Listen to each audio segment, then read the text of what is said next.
বন্ধুরা, ভারতীয় মিডিয়াতে বর্তমান সময়ে একটা আর্টিকেল নিয়ে অনেক আলোচনা হচ্ছে।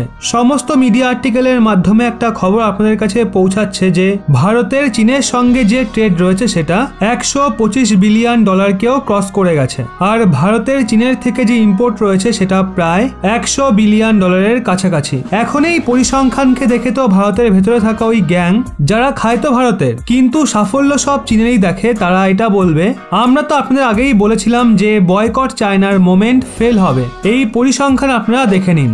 টেনশন সত্ত্বেও আমরা চীনের কিছু বিগড়াতে পারিনি, তারা সেটা কিন্তু বলবে আপনাদের। আর তারা বলবে তো অবশ্যই, কারণ আমাদের ট্রেড বেড়ে গেছে। এখন একটু পরিসংখ্যানের দিকে নজর দেওয়া যাক। আসলে গ্লোবাল টাইমস এই পরিসংখ্যান জারি করেছে, যেটায় বলা হয়েছে 43% এর গ্রোথ দেখা গেছে ভারত ও চীনের ট্রেডে।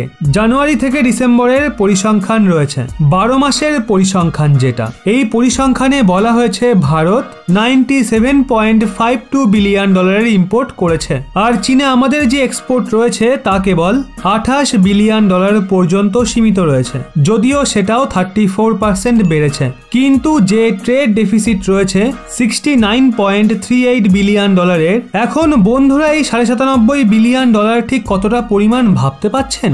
আমরা রাশিয়ার থেকে যে S-400 ডিফেন্স সিস্টেম কিনেছি না, তার দাম 5 বিলিয়ন ডলারের বেশি। সেই কন্ডিশনে যদি এটাকে ক্যালকুলেট করি না, তাহলে 12 মাসে আমরা চীনকে এতটাই ডলার দিয়ে দিয়েছি যে চীন ওই টাকা দিয়ে 18 থেকে 19টা S-400 কিনতে পারবে। আপনারা এর থেকেই বুঝে নিন যে কতটা বেশি লাভ আমরা চীনকে দিয়ে দিয়েছি। এখন বন্ধুরা, এই লাভ কেন হয়েছে? লাভ হয়েছে তো এর পেছনে এক্সপার্টরা কারণও বলছেন। চীনের এক্সপোর্ট এর জন্য বেড়েছে কারণ করোনার সেকেন্ড ওয়েভ আমাদের দেশে এসেছিল।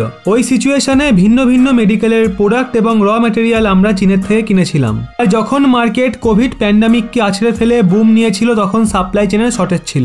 আজও আপনারা দেখে নিন, আপনি চীনের মোকাবিলাতে যদি ইউরোপীয় ইউনিয়নের থেকে পণ্য চেয়ে পাঠান তো দূরত্বের কারণে আসতে একটু সময় লাগবে। দ্বিতীয়ত, ইউরোপীয় ইউনিয়ন থেকে পণ্য আসতে আসতে ওখানে আপনারা দেখুন সিচুয়েশন কি হয়ে রয়েছে। করোনার কেস আসছে, লকডাউন জারি রয়েছে, তাদের নিজের দেশকে সামলানোর জন্যই সাপ্লাই চেন মিলছে না, তো তারা আপনাকে কিভাবে সাপ্লাই দেবে? কিন্তু আজ চীনের কাছে সাপ্লাই চেন খুব ভালো রয়েছে। করোনা কেসের দিক থেকে যদি চীনের দিকে দেখা হয়, তাহলে তারা বলে তাদের দেশে তো এখন সিচুয়েশন আন্ডার কন্ট্রোল রয়েছে। ওই সিচুয়েশনে চীনের কাছে অনেক মুনাফা রয়েছে দুনিয়াকে দেওয়ার জন্য। আর এই কারণে চীনের এক্সপোর্টের যে পরিসংখ্যান রয়েছে সেটা লাগাতার বাড়ছে।